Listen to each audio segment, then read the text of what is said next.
It's always time in the market beats timing the market. And I just so happened to time the market with that purchase, buying right before Corona. But I always encourage people to get out there and get the asset under management.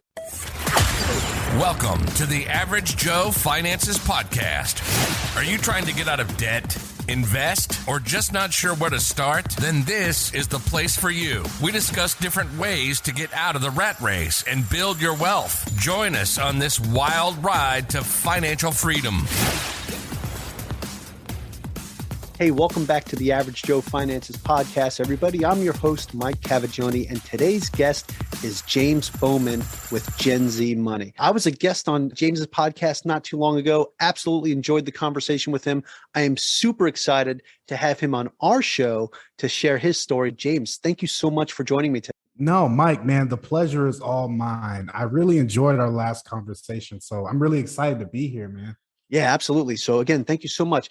Now, I'd like to go straight into it with asking you this first question. It's the same question I ask everybody that comes on the show, but we want to know about you. So can you share a little bit about yourself, share your story, your background, whatever, as far as you want to go.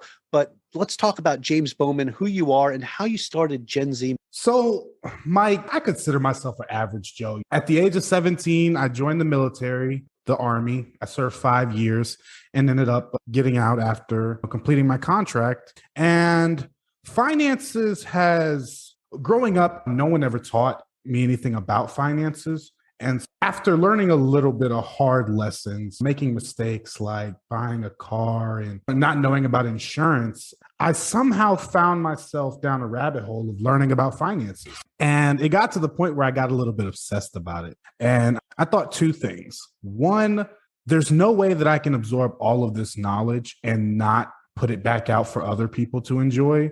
But it's another thing that Gen Z is looked at as the entitled generation, some would call it. And so that's why I really made the show about them, is to teach them the things that we're not taught in school about insurance, about investing, index funds, real estate, and things like that. And that's how Gen-Z Mon-E was born. It's all about putting out the education and putting out the things that I personally do and I personally believe in, and having people on who either agree and having a conversation.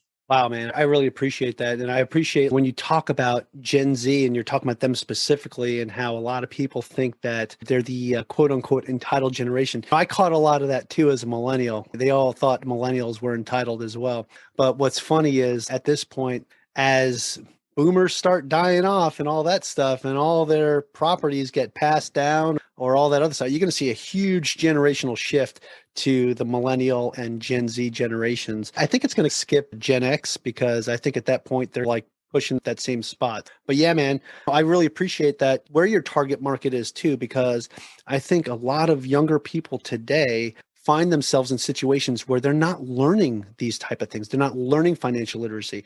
And I know when I was on your show, that was one of the things we talked about too. So I'd like to dive a little bit deeper into that. And thank you for your service, especially like with your time in the Army, joining the Army. I'm sure you saw many soldiers out there that, I guess there's no kind way to put it, but they were financially illiterate, right? There's not a lot of training on that you even get even in the military.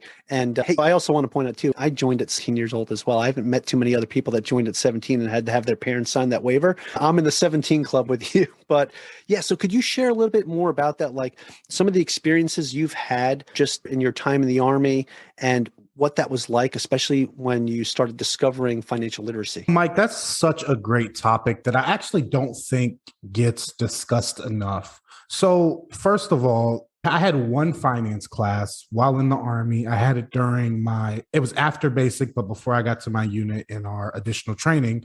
And it was one finance class. And the big takeaway from that was don't buy a new car, buy a cash car, and you're going to be perfectly fine financially. And that was it. And it was about an hour-long briefing along those times. A lot of things go in one ear and out the other. But one thing that I noticed immediately when I got into the military was that regardless of how much, or regardless of the rank, regardless of how much people were making, there were people struggling at every single level. So the E1s who just got in, they're struggling to save money and live And then, but you also have E7 first classes who are also struggling in their own ways and they have their own financial issues. It brought me to a realization is, okay, these two people are making wildly different amounts of money and they're both in the same spot. So obviously it's not how much they're earning that's the problem. And that is when I realized it's about how much you're spending. You would see, I'm not sure in the Navy if you saw this, but it was an indoctrination into the next rank that every time you got promoted, you bought a new car. You know, your paycheck went up $400 a month or whatever. So guess what? You need to fill that up with a $400 car payment. So people would pull up in brand new trucks, brand new Jeeps, Teslas, and all these things that they could not afford at the time. And that was the reason why the problem never changed regardless of the rank. So I think that's where it really started. Yeah, there's a famous saying that goes with that: more money, more problems. And that saying only applies to those people that are not educated. They're not financially literate, because it should be more money, more investments, less problems. You should get that promotion. That $400 should go to buying an asset that's going to pay you back. But not a lot of people think like that. So having that perspective and at least having that mindset for you while you were in the military, that kind of set you apart from everyone else. Now, when was it that it clicked for you? Did you join and immediately figure out, hey, like this is not the right way to do things? Or did it take some time after being in maybe for a few years and you're like, hey, what am I doing with my money? Why? There's got to be a better way. Like, how did you discover that? How did you take that next step? Okay, so I'll say when I started, I got my first credit card. And from the time I got that, I was never the guy to hold a balance. I don't know. And I didn't learn that holding the balance was a bad thing. It just ended up being how it was. I would spend money on the credit card and I'd pay it off every single paycheck. And I didn't realize how beneficial that was. And then, of course, I get to my unit. I need a car. I get my tax refund. And the same day I get my tax refund, I go to the car dealership and I end up purchasing a vehicle. But I put every single dime I had. They talked me into putting every single dime I had into a down payment. And I ended up having to put the insurance on my credit card. I didn't even realize you needed insurance at the dealership. I'm 17. I think I might have been 18 at the time, but these are all things that nobody taught me. You know, the first insurance payment is a big one. So I have to end up putting that $500 on my credit card. And that freaked me out because that was the only time up to that point where I had a balance on my credit card and I had less than $100 in my checking account. And then they taught me about a deductible. I had no idea what that was. So it's raining outside at the dealership. So I'm like, man, if I crash this car on the way home, I can't even cover the deductible. I'm panicking internally. I'm outside. I'm cool though. You know what I mean? I'm looking at my guys. They're like, yeah, I'm the first one buying the car. And I was terrified, man.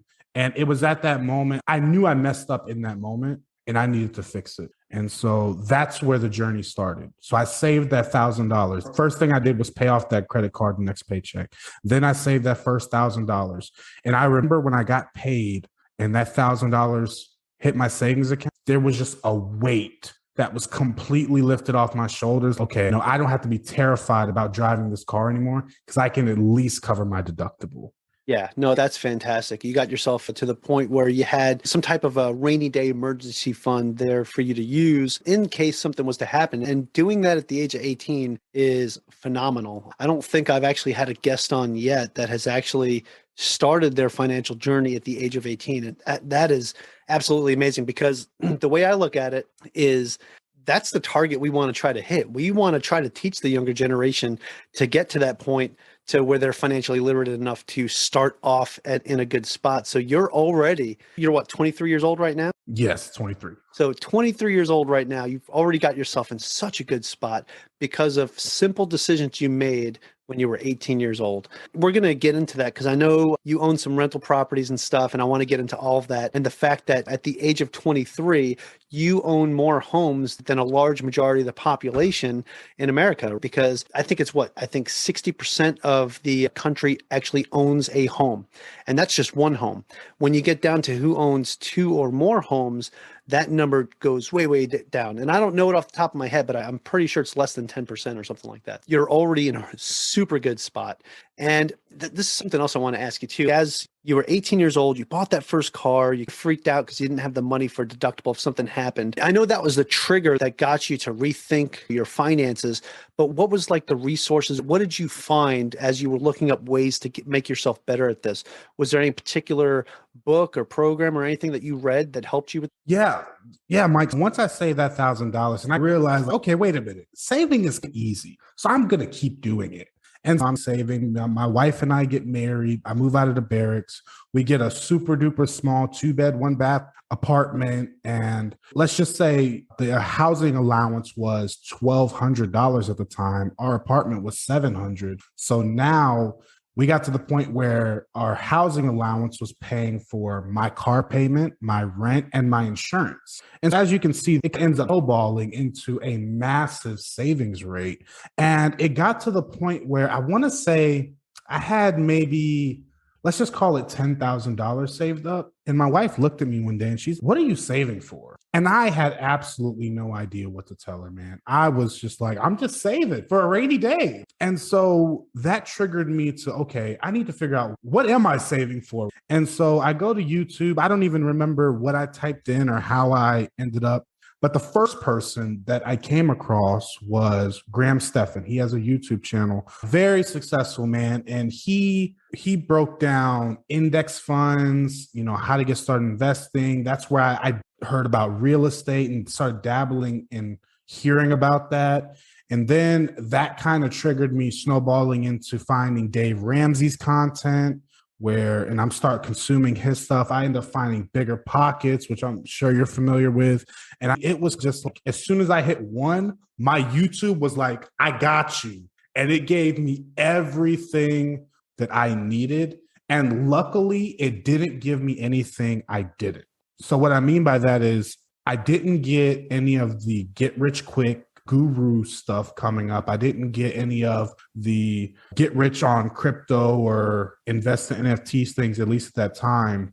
So I think shout out to YouTube for giving me the right content, or at least content that I think was right. So those are some of the things that really shifted my focus and taught me how to start investing. Yeah, James, that is super awesome, man. The YouTube algorithm worked in a good way this time. So that's good to hear, man. So I just want to point something out, man. Even before you knew what was going on, you were already at a point where you were telling yourself to not keep a balance on your credit card. So even before you knew it, you already had a good head on your shoulders when it came to what to do with your finances. Okay. Now, as you discovered Graham Stephan, you discovered Dave Ramsey, and then Bigger Pockets. I know once you found Bigger Pockets, especially, so you were talking about Graham Stephan and you started digesting and got the bug in your ear about real estate. But I know once you started looking at Bigger Pockets, that probably blew up in your head and you were like, dude, I need to get into real estate. James, how did that work for you? Like, how did you get into your first real estate? Because you said you were saving up for a rainy day. You didn't know what you were saving for. Then you started consuming this content. What's the story for you buying your first property?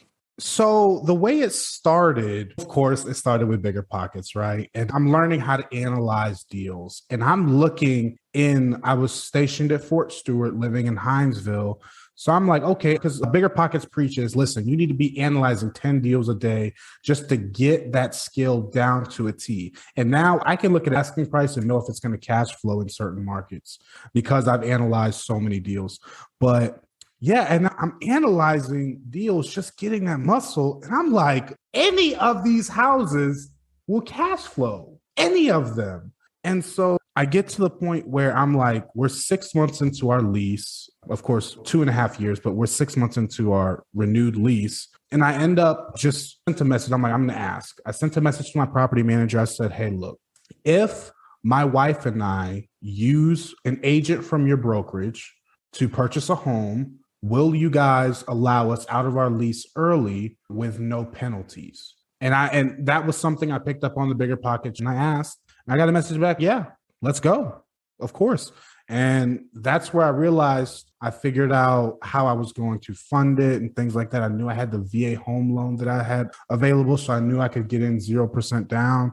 And we went house hunting, and we were going to live there for 1 year to fulfill that primary residence requirement and then move out and rent it out and rinse and repeat. And that's what we ended up doing, except my calculations were way off, man. Way off.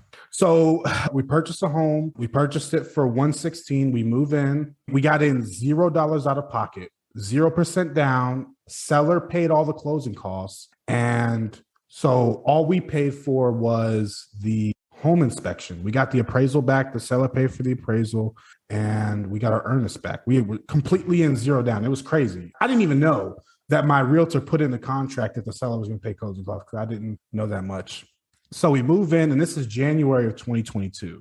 So you know what came in March. Yep. So I'm panicking. I know we're going to live there for the year. And so I'm panicking. I'm like, man, I don't know what's going to happen. I don't know if everything's going to come crashing down. Did I just do something stupid? And as you know what happened in 2022, prices continued to rise, rents continued to rise. And by the time we moved out of that property, I projected that we were going to get $1,100 in rent and it was going to cash flow about $150 a month. And that was good enough for me because I was in zero down and I was good. And when I called the property manager, the same one who let me out of my lease early, the same one who my agent worked for their brokerage, I called them. I'm like, hey, I would like you guys to manage the property. They come in and they're like, okay, you'll be getting $1,475 for rent.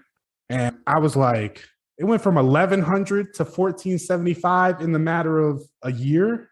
And yeah, it completely blew my mind. And now it is cash flowing like a cow giving milk. I love it, man. What's awesome is when you put your numbers together and you look at what the fair market value for rent was then versus what it became after the quote unquote world ended, that's an extra $300 more, over $300 more than what you initially calculated. So now instead of cash flowing $150 a month, you're cash flowing almost $500 a month. So that is super awesome. And how old were you when you started renting out this property? We started renting it in July of last year. So I was 22. Okay. So 22 years old, got your first rental property, already cash flowing almost $500 a month. You want to go buy a new car? There you go. You have an asset that's making that car payment for you. Done, free, done. So like that right there, like that's the spot you want to be in. Okay. So after you bought that property, then you started renting it out and then did you go and buy another property right away? Or what was the next step to the property that you're in? Yeah. So my wife ended up accepting a job in Savannah, an hour away from Hinesville. For the listeners who's not aware, the VA has certain stipulations. You can actually use your VA home loan more than once as long as you have some entitlement left, which of course a loan officer can explain to you. And we had entitlement left and we had a reason to move. And so we ended up purchasing another primary home in Savannah, which is where we live now. And again, we got in zero down, but of course I paid closing costs. And that's how we ended up in this home. And the long-term play for this is we're going to turn it into a short-term rental because Savannah has a very diverse tourist attraction because of its historic values. And I haven't narrowed down the numbers yet on what it's going to be because of all of the unknown, but that's how we ended up here. And then, of course, in November, we purchased our second rental property. This is the only time we've ever put a down payment because, of course, I'm still stacking money over these years. I'm not putting any down payments in the homes I'm buying. Still saving for that rainy day. Yeah. If it rains, I'm ready for a hurricane, Mike. I tell you that, man. But yeah, and that's how this is the first property that we purchased in November, straight rental, 20% down. And that one is cash flowing $350 per month after Very all nice. expenses, pre-management, things like that. Yeah, very nice, man. What a good spot to be in. So just 2 rental properties right now, currently cash flowing for what, $850 a month right now, the 2 of them combined. That is super awesome.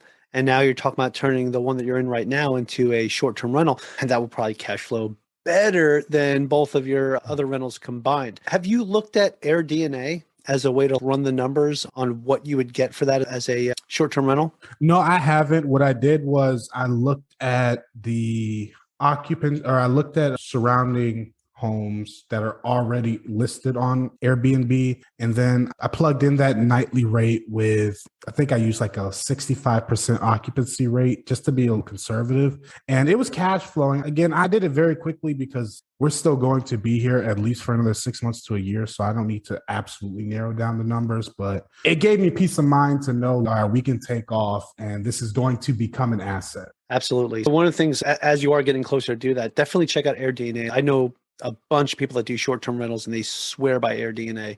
It's so close to being like 100% accurate with what your numbers are going to look like. So it's definitely something to look at as you move into the future, man. That's James, this is awesome, dude. You're killing the game right now at 23 years old. I mean, to have even just 2 properties that are cash flowing this much is significant. That right there is someone's paycheck, what you're getting in rental. And of course, as years go by, you've got somebody else paying your mortgage down. So you have an asset that's appreciating in value. The principal and the mortgage is going down. And in the future, you can always borrow from those assets to go buy more assets. You've got yourself set up in a really good spot. So I just wanted to point that out for the people that are listening. He's 23 years old, guys. He's 23 years old, and this is what he's doing. So you can 100% do it too. All right. So James, as you're trucking along in your own personal journey to financial freedom, what other types of assets do you play around with? Or are you sticking with just real estate right now? Or do you maybe play with cryptocurrency, or do you invest in the stock market at all? We'll get back to the show after a brief break. Real estate investors know they're leaving money on the table every time they pass a rundown property and do nothing about it. DealMachine lets you and your team pin distressed properties, look up the property owner on the spot, and send a personalized postcard to the owner directly from the app, all within a few seconds. You can set up mail on repeat to make sure you won't forget to follow up, and while the app is sending a custom postcard, you can look up the owner's phone number and email instantly. Plus, if you want to find even more off-market deals, you can build a team of people to drive for you. You just get to track how many properties your deal finders add every day, making your deal finding a scalable and profitable process. Go to DealMachine.com and use the code AverageJoe, that's AVGJOE, for 15 marketing credits during your free trial. That's AverageJoe, AVGJOE. What's going on, everybody? So I know there's a lot of busy individuals out there like myself. I find myself sometimes struggling with time management when I'm dealing with things with my blog, my podcast, managing my social media accounts. Sometimes it can be really taxing and time consuming. So one of the things I started doing recently that has been super helpful is outsourcing some of this work to subcontractors and freelancers. And I'm doing that through a website called Fiverr. I have a link in the podcast description below that will take you to Fiverr and give you a discount up to $100 off your first order with them. Check it out. It's been a lifesaver for me. It's been saving me a lot of time and a lot of stress, and I really think it could do the same for you. Check out the link below, or go to www.averagejoefinances.com/Fiverr, Fiverr. Let's get back to today's episode. So I do invest in the stock market, but I'm a very lazy investor. As you can probably tell by my real estate, I buy and I rent, and that's it. I got the same thing with the stock market. I buy my index funds, use tax advantaged accounts, and that's my retirement. So I consider my retirement as my Roth IRA, 4K, things like that. And I kind of use real estate as my retire early. So even though I do some in the stock market and buy index funds, I would say there's probably an 85% into real estate and 15% into index funds. But that's all I really touch. I've had some business opportunities come up that could use investing, but I didn't feel comfortable enough in the business plans. That's always something I'm looking into. I'm always open to doing private lending. So I'm open to a bunch of things. But right now, my bread and butter has been between index funds in the stock market and real estate, as we talked about. And I just want to point out something real quick, just to give the listener something to chew on. The first property I bought for $116, it's ended up since 2020. And this isn't 100% accurate, but it's going off of appraised properties in the area. So it's gone from 116 to 170. And that has added to my net worth. And that's how I'm tracking if I'm heading in the right direction. Is I like to look at my net worth every 6 months or so. So just for the listeners out there, this is just for my philosophy. It's always time in the market beats timing the market. And I just so happen to time the market with that purchase, buying right before Corona. But I always encourage people to get out there and get the asset under management. Yeah, that sounds about right. And that is 100% true. Time in the market is better than trying to time the market. You can't sit here and just wait. There's a lot of people that are saying that right now too. Oh, I'm waiting for it to crash, waiting for the real estate market to crash. You're going to be waiting a long time, man. You're going to be waiting a long time because a lot of experts are still talking about this, that the fact that inventory is still so super low.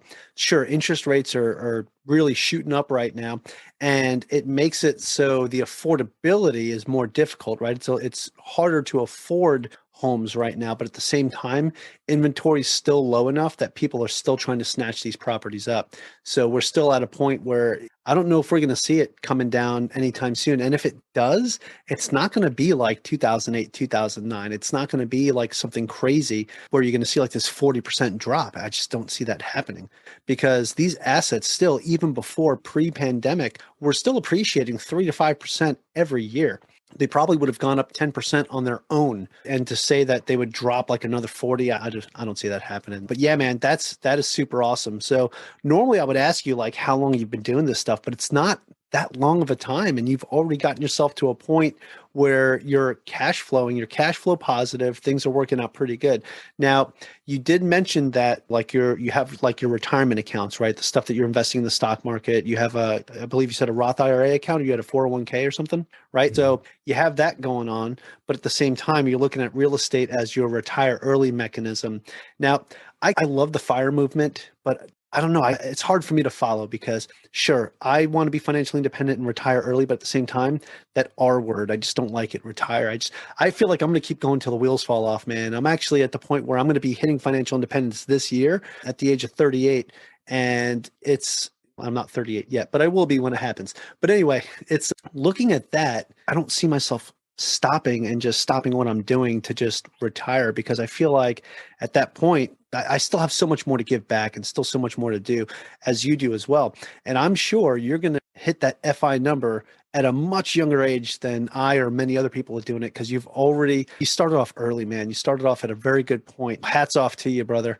You just keep that going. Now, I want to ask you, because you also have a podcast where you talk about this stuff, right? And you're trying to get this message out to other people. Now, as you're sitting here teaching others, you're also a finance coach too. Yep, I do finance coaching too. I love that, man. I do that as well. I think what I like best about you, James, is that you served in the Army, so thank you for your service. But even after getting out, you still find a way to serve others. And this is what you're doing with your podcast and being a financial coach. You're still serving others.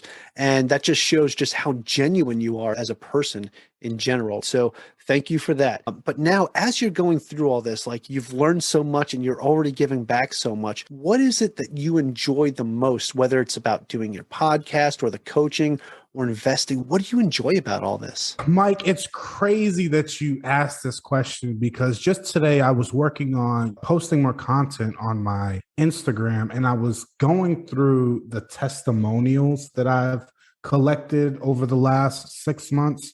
And I'm having conversations with people who are actively doing this thing, trying to get financially independent.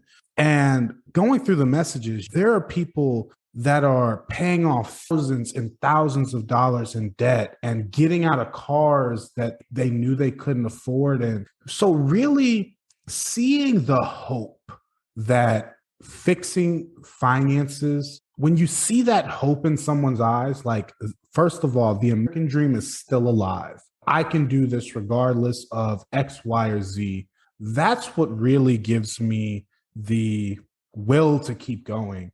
And one of the biggest difficulties I have, and I'm not sure if you've experienced it too, but the people who need financial literacy and financial coaching the most, they cannot afford it. Let's call it a spade. That's why I love the podcast, because I am making it I can't make it more affordable, but I can't. So I'm putting the education out there for free. And that's why I do so much coaching, even for free. If I see someone really in a hard spot, like, it's really not about the money at the end of the day. It's really about restoring hope and just inspiring people and letting them know that it's still possible. It's hard to explain if you haven't felt it. You know what I mean? James, I'm going to tell you right now, I get it, because I have done quite a few free coaching for some people that they just were in a spot and they couldn't afford to pay for anything. But I have found that a lot of people that I've helped for free don't take the necessary follow-up actions, which kind of sucks. And I hate when that happens.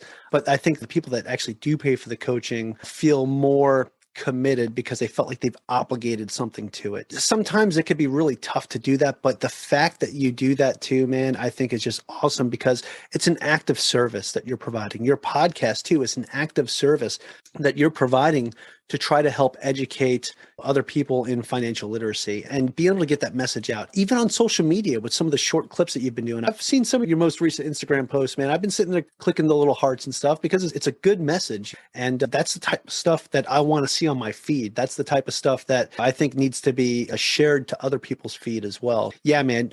The fact that you do that, I definitely appreciate that. And I feel some people might not understand that because they're not in I guess in our shoes or whatever. But at the same time, the fact that you can actually give back so much is what matters most. And again, it's not about the money, right? It's about the service. It's about providing the tools and giving people. So again, I just want to say thank you for that, James, man. That's awesome. Mike, I really want to hit on something because you spoke volumes into it. The only reason, and I'm saying this live on the air, the only reason that I charge people is so they will take my time serious. If every person that I scheduled a meeting with, if I had 100%, if I knew 100% they were going to show up and embrace the advice I'm giving them and take actionable steps, I would 100% do this for free. The problem is, especially when I was promoting a bunch of free sit downs, free coaching, free full sessions, just to perfect my craft, to make sure what I'm giving is the best. The people would schedule and then they just wouldn't show up. And it was like, you're taking a spot from someone else who could have actually taken the advice and really benefit from it. And that is the only reason that I truly started charging. It's just because I want people to take my time seriously and don't take an opportunity away from someone else. Yeah, it's an accountability thing too, because people will hold themselves accountable if they spent money on a product versus getting it for free. I've even seen it myself all the time. I have T-Mobile, right? So every Tuesday you get the stuff, right? Oh, I got like free whatever. I redeem these coupons. I never use them. They just sit there and then I'm like, oh, my $3 at Dunkin' Donuts expired. Darn, I can't go get my coffee for free that I wanted. And the funny thing is, because I didn't pay for it, there was no accountability there. Yeah, that's huge, man. So I'm glad to see I'm not the only person that's had that habit where people that you're working with for free just don't take it seriously. But yeah, man, you're doing some really awesome things. And I can tell that you genuinely enjoy what you're doing when you do your podcast, when you put out the products that you put out, also in your coaching. And for those of you that haven't listened to his podcast, go give it a listen. He's going to talk about it probably at the end here, but Gen-Z Mon-E Podcast, it's awesome. Episode 14, I think, was his best one yet because that's the one I was a guest on. I'm just saying, throwing it out there. Kidding. But yeah, man, James, I'd like to go into something right now that we started doing called the final round. Okay. And these are going to be like 4 kind of hard hitting questions, really 3 hard hitting questions, and then an opinion question. And this is to get to the core of who you are and how you got to where you are, which I think our listeners get it right now with you because you're just that genuine, man. So if you're ready, we'll get this party started and go right into the final round. I am just as ready as you are, man. Let's do it. All right, fantastic. I didn't even realize, man, as we're talking, like how much time's going by, because I just love chopping it up with you, because when you have 2 like-minded people that are doing like similar things, man, we can sit here and talk about this stuff for days. I'm not talking about hours, days. Okay. All right, here we go. First question, man. It's probably not a lot of time in this, right? Between 18 and 23. However, what would you say is the biggest mistake you've ever made?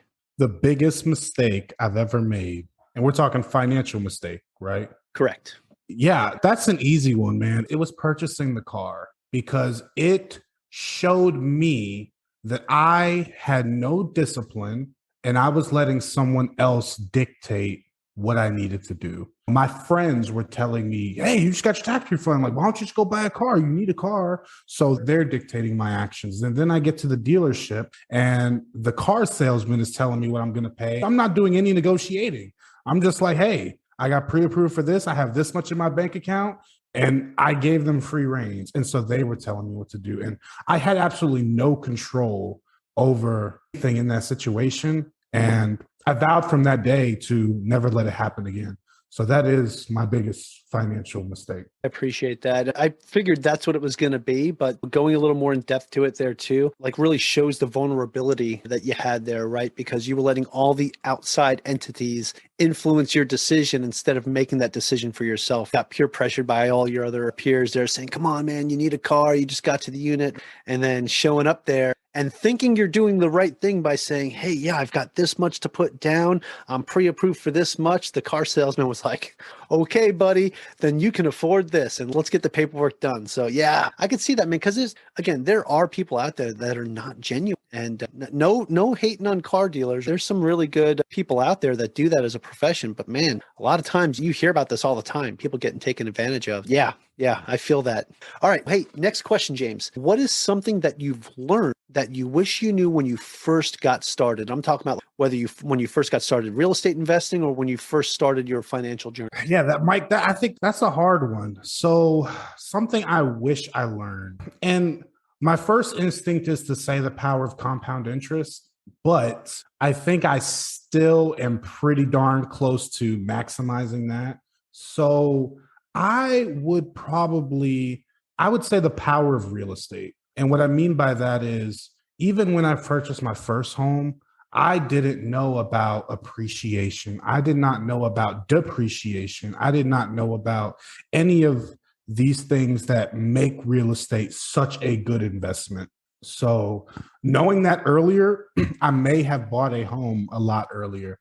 And I remember, just real quick story, I went to go renew my lease and I just sent my wife into the property management office to renew it. And an agent ended up coming out with her. And then he pulled us both into the office. He's telling us how good of an investment real estate is in. And I just was not hearing it, man. I was like, look, I'm just trying to rent my apartment. And I wish I would have taken that.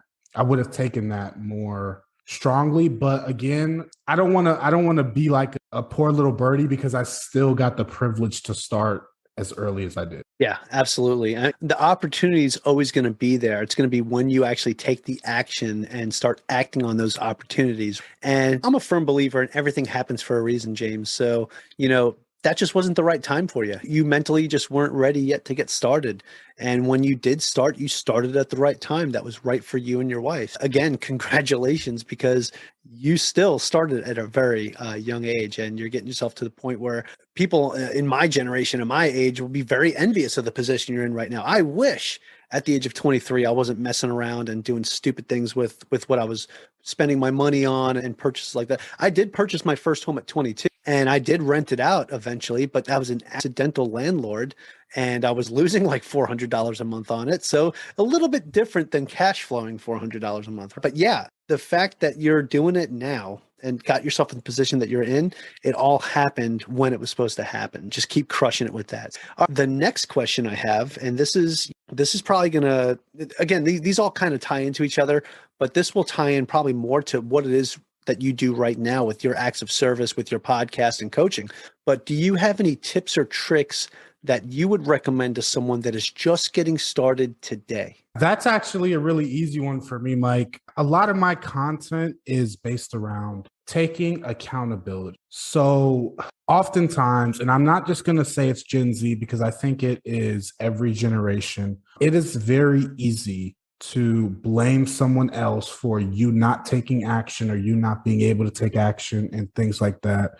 And it's a different level of maturity when you can put the accountability on yourself. I am the reason that I'm not taking action. I am the reason that I'm $50,000 in credit card debt and I can't qualify for a mortgage, or all of these crazy things that go on. So I always say that is the first step for anybody when you're going to do anything. If you want to get started in finance, you need to take accountability of the choices you've made and make better choices and not blame other people. And it's the same thing for fitness. If you want to get into the gym, you need to take accountability of your time and say like, I did this. And that's not to say that other people do not have some type of influence over your decisions, but you still have to hold yourself accountable. That takes a different level of maturity. And once you start doing that, you're much, much more likely to take action in it.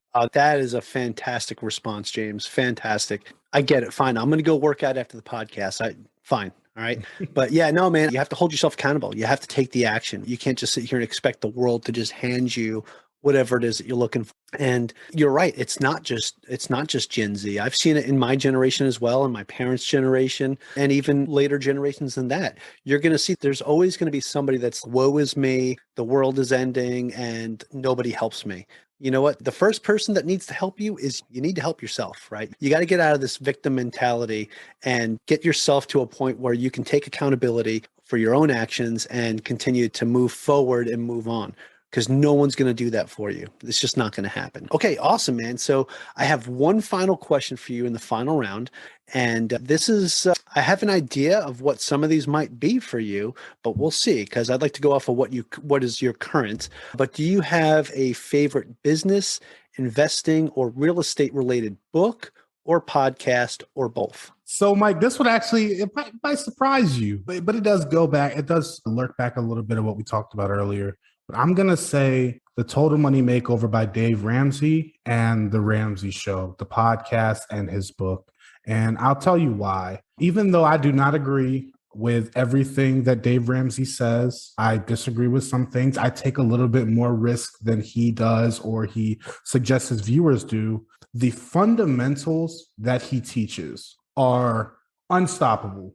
The first 3 baby steps, almost non-negotiable. The only one I'd maybe even put a caveat on is student loans, and that's even But he has nailed those first 3. And that's what I take clients through when we're conversing. Like, you need a starter emergency fund. You need to get out of debt. I don't want you talking about investing in index funds making 10% a year if you're paying the credit card company 22%. I don't want to talk. So that's it, man. And it's really all about the fundamentals. Yeah, no, I definitely appreciate that. And I will say that I am surprised. I'm taken back. I thought you were going to say like Bigger Pockets or something. So yeah, I'm very surprised that you said The Ramsey Show and his book, Total Money Makeover. That is good, because when I first started doing this myself too, same thing. When I first started my journey into financial freedom, I started with his baby steps. And again, I did steps 1 through 3. And then I stepped back and reevaluated and said, I'd like to do something different as I move on here. I didn't want to come to Hawaii and pay cash for my house out here because I would have never afforded it. So I used my VA loan, the product that he hates the most, and I used that to buy a home out here. But at the same time, like you said, I feel like steps 1 through 3 too, also non-negotiable. I had to get there. I had to get out of consumer debt. I had to get to the point where I had an emergency fund and I had a savings account to cover 3 to 6 months at the time. Now I talk more about having 6 to 12 months of living expenses because of just the environment that we live in today. But even back then, it was like I needed to have 3 to 6 months of living expenses as well as my emergency fund, that before I can go and buy this home. So I got myself to that point before I moved out here to Hawaii to buy this home. Again, like I said, did not expect that answer, but I respect it. So that's awesome. But Mike, I want to justify, because I don't want to take any flowers away from Bigger Pockets and all the things they've done. But Bigger Pockets is for the top 10%, meaning people who want to build generational wealth and who want to retire early and reach financial independence that way. And they are phenomenal at that. And I think Dave Ramsey is for that other 90%.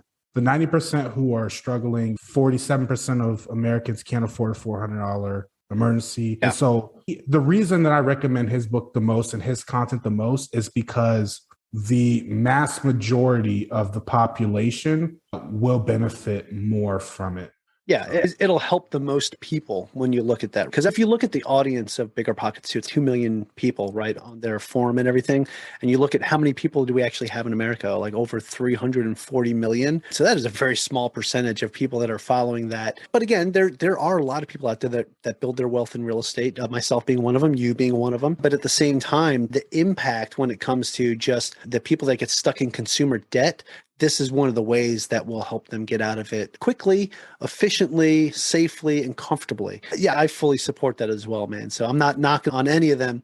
I'm just saying I was surprised with you being a real estate investor. And I appreciate you being open kimono about all this stuff and your reasons why. Now, I do have one more question for you. And this is probably the most important question of all, James, because people that have been listening to this episode are like, man, James is spitting out some good information. His answers to these questions have been on point.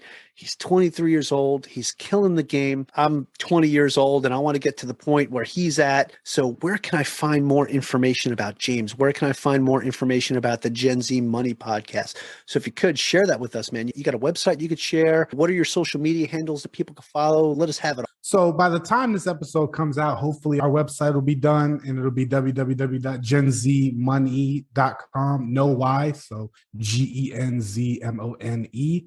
But of course, we're on all socials. We're on Twitter, Instagram, Facebook, and it's just Gen-Z Mon-E, no Y.